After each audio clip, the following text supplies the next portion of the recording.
Okay, and I believe we are recording. Can I get a confirmation?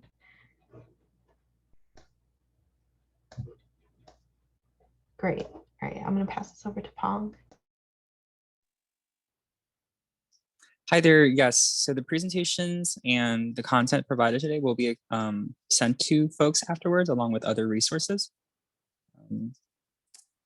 I just want to give a content warning before we begin. So tonight we'll be discussing topics and mentioning things such as violence, harm, and abuse during this call. If you find yourself uncomfortable at any time, you are welcome to leave and join back at any time. Our target end time tonight is 10:30 p.m. Eastern time, and that is 7:30 p.m. Pacific time. Theresa? Great. So kind of going off of those warnings and making sure that we're all comfortable, I wanted to identify different zones that we might experience. And we hope that this workshop, it will be a comfortable space for y'all to get into a learning zone. We hope that coming in, you might be in a comfort zone where you're seeing some things that might be familiar to you, but we want to maybe push towards the learning zone. And just based off of your introductions, I hear that some of y'all are here to learn, which is really great. So if there is any like new behaviors, feel free to ask any questions. Make sure if you would like to take notes, we're happy to answer any questions along the way. But yeah, we understand that learning and pushing yourself, even challenging yourself can be a little bit of a risk. Again, just to reiterate what Pong said, if you need to leave at any point, that's totally understandable.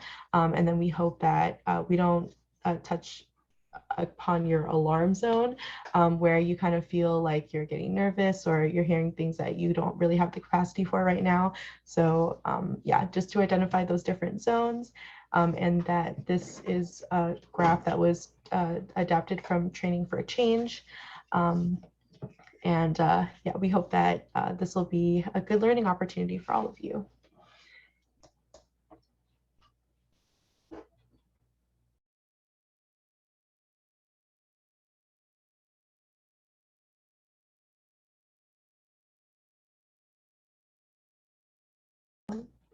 Pong, you're unmute. You're unmuted. Theresa, can you go back? Oh, apologies. Oh, this would be a fun blooper for the recording. Oh, yeah. I love when it just go back. Here we go. So I'll talk while you get to the original slide. So before we get into what pods are, we actually first need to talk about what transformative justice is. So you may have seen this term along with the similar term restorative justice being floating around since this past summer, since the 2020 protests against the murder of George Floyd, Breonna Taylor, and other Black people at the hands of the United States police forces. Next slide, please. So one definition of transformative justice, or TJ, is that it seeks to address harm and violence without reinforcing more harm and violence. And that is to say, without relying on the state. And the state meaning the government, which includes police and prisons. And this is because many times the state is actually harmful in some of its responses to harm. Social services is put here because, for example, social workers in the United States, they have the ability to tear apart families if in the event of what is called an emergency, right? Or if the parent is unfit, and to do their job without transforming the conditions that cause these families to be in need of aid and assistance from the social worker in the first place. Next slide. So here are some other definitions of transformative justice, or TJ, that I personally like to remember. So educator, writer, and organizer Mia Mingus says this over and over again, that TJ is a way to respond to harm without causing more harm. It seeks to transform the conditions that allows for harm to even happen in the first place. Transformative justice is based on the work of communities who already don't rely on the state, who don't rely on like the court systems or police or prisons. And these tend to be people who have historically been criminalized in the United States because their existence or maybe the work that they do or their legal status on the land goes against the law.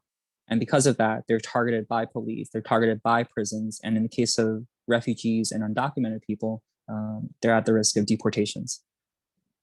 So this is a pretty big list of people. It's not all listed here on the slide, but this includes Indigenous communities, Black communities, immigrant communities of color, poor and low-income communities, people with disabilities, sex workers, queer and trans communities. Another thing to remember about transformative justice is because it's all of these things, it's an organizing framework. It's a type of politic. It's a way that you analyze, look at the world, and ultimately it's a way of life. And one tool of transformative justice is the concept of pods and pod mapping. So I mentioned earlier that I came to pod mapping by attending a workshop named Reimagining Community Through Mapping Supporting Pods. And I attended a conference called Season. It's short for Southeast Asian Students for Organizing. And they had their first conference in person 2 years ago, but this past year we held a virtual conference, and it was really exciting because I had previously never heard of pod mapping, and I'm excited to share with y'all what I learned from that workshop. And most of our content, as y'all have seen on some slides, we give credit to Sophie and Troi because that's where I came to learn about pod mapping, and I'm really glad we're able to share what they shared with me. Thanks, Theresa. I love hearing how you learned about it. I came through it in a similar way, sort of. So this past summer, I was looking for answers. I was just like, I was sitting in my home, can't go outside because of the pandemic. And okay, Black Lives Matter. I'm in solidarity with that. What does that mean? Okay, so we're calling to defund the police. Okay, what does that mean? Okay, so that leads me to abolishing the police. Okay, then what do we do now? What do we do if we abolish them? How can we respond to things like violence without calling for 911? Who keeps us safe? What is safety? And I was feeling anxiety. I was lost. I didn't know what to do. I didn't have all the answers. But fortunately, through learning about all these things, I found out that this was actually one of the answers. Next slide. So one of the common chants throughout the protest this past summer is this call and response. So who keeps us safe? And then the rest of the crowd would go, we keep us safe. And this is in line with a lot of the work that Mingus does. And she says that if we're not relying on prisons and policing to keep us safe, then it's us. It's the community. It's our communities. It's how we show up for each other and how we're in relationship for each other. And if this is the case, if we're going to turn to each other and rely on each other to show up for each other, we have to be really honest about ourselves. So she says here that we can start with our own self-accountability and the ways that we don't show up for ourselves. We can acknowledge how most of us are in an abusive relationship with ourselves. We blow past our own boundaries. We punish and beat ourselves up in terrible ways.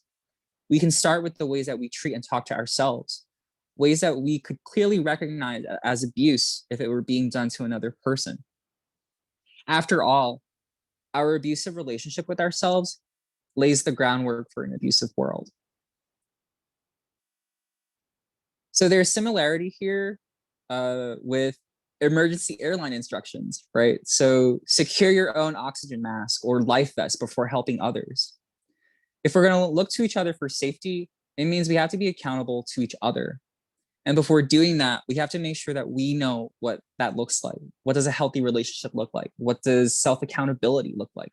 What does truth-telling look like? And when we do this and we can figure this out for ourselves and how it looks like to us, we actually model these things for others. And we tell others that it's okay to do these things, that they can replicate truth-telling, trust for others. And we have to show others that we are all worthy of giving and receiving trust and love.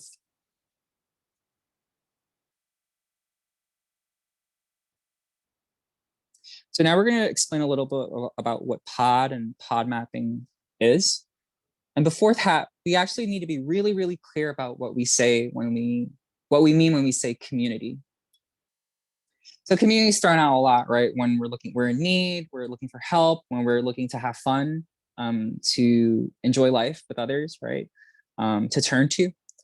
But community actually means different things for different people.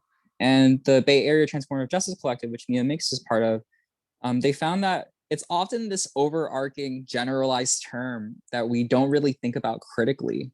So what do we mean when we say community? For example, I can say the Asian community, the VSA community, the UNAVSA community. But what does that really mean? Or maybe it's an arbitrary set of values, practices, relationships. And sometimes it's our own families, it's our friends, our coworkers, our colleagues, right? Our classmates. Or maybe it's based off of geographic location. Like some of us earlier today, we talked about where we're calling in from, right? Our local cities and towns. So pods and pod mapping are terms coined by the Bay Area Transformative Justice Collective, or the BATJC. And the BATJC is a community organization that works to not just respond to child sexual abuse, but to actually end child sexual abuse through these transformative justice responses and practices. So they use the term pods as a very specific type of relationship, a distinct relationship within our communities. It's who you would go to and rely on to respond in response to violence, harm, and abuse.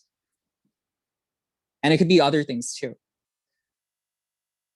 At its base, pods are built on strong relationships of trust and love. And trust is important here because they found that it was pivotal to address conflict and harm. For today's call, we'll be focusing on different types of pods today, not just support pods. But support pods will be the first set of pods that we're going to map together. And these are the people that you go to for any type of support.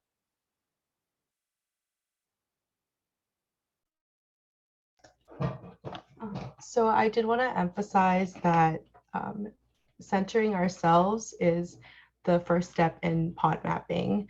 As you can see in this diagram, the center pod is you, and it represents yourself and maybe the things that you find yourself needing. And then with the pods around you, those are you.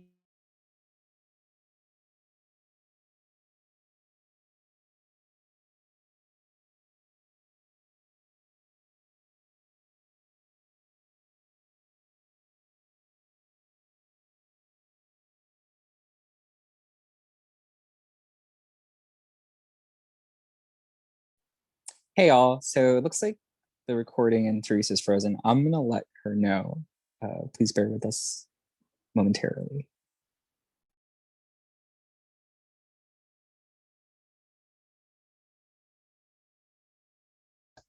I'm so sorry.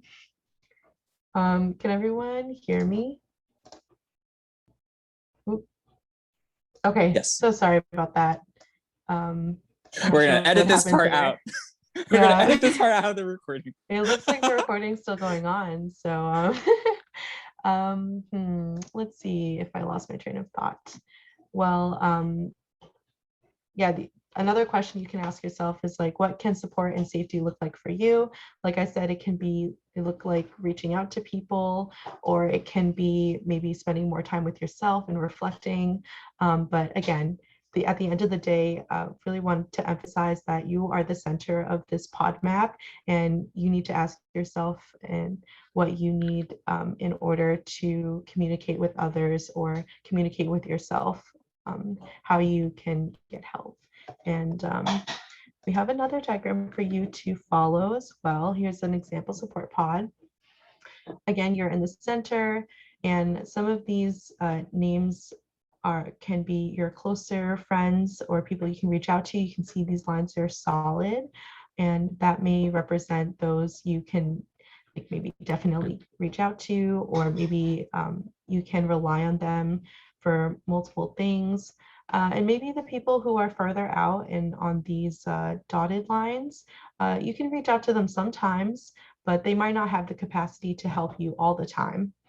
And again, this is a tool that you can kind of adapt to however you feel you need to kind of, I guess, find your different ways of support. So the dotted lines could mean something else for you when you're drawing yourself, or maybe You can define it however you would need to on your map.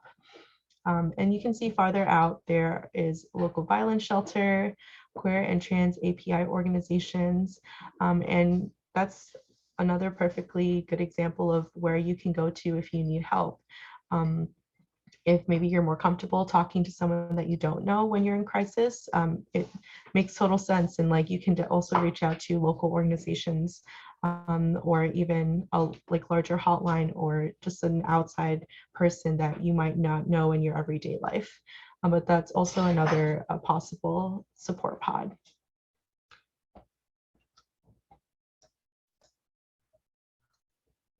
So again, the questions like who can you trust to support yourself, and what can support and safety look like for you? And then who are you going to include on your pod map? So I kind of described earlier, but yeah, you can call this like your inner circle, outer circle, and then larger community groups and resources that you can reach out to. But it doesn't have to be, your pod map doesn't have to look like this. Again, this is just a template, and you can feel free to use any of these type of circles in a different, however it suits your style. Pong, do you have anything that you'd like to add on? Yeah, I just wanted to add another explanation for the outer circle. So on this slide, the outer circles are the dotted lines, right? So just to build on what Theresa was saying earlier, that these are folks that, okay, maybe you're not too close to yet. This can be because for a variety of different reasons. Maybe you haven't talked to them for a while, or maybe you're still working on building a friendship with them, or another type of trust and relationship with them. Ultimately, you know what's best for your pod, and you know what's best for your support network. So yeah, Theresa. Yeah, and we can actually start pod mapping. So I'll leave this up for y'all. If y'all were here at the beginning, we kind of asked if you could grab a piece of paper or if you have a journal, just something where you can write this down. And we're actually going to start pod mapping together. So I'll give y'all maybe a minute or two to get this down. But it's pretty simple, I guess, just like a bunch of circles. And yeah, I personally use my journal. So I welcome y'all to, put this in your journals if you have to. I think it's very important in my reflection. So that's why I'm putting it down. But if you would like to use it on a separate piece of paper, that works as well. So I'm also going to stop the recording now. So we can start pod mapping.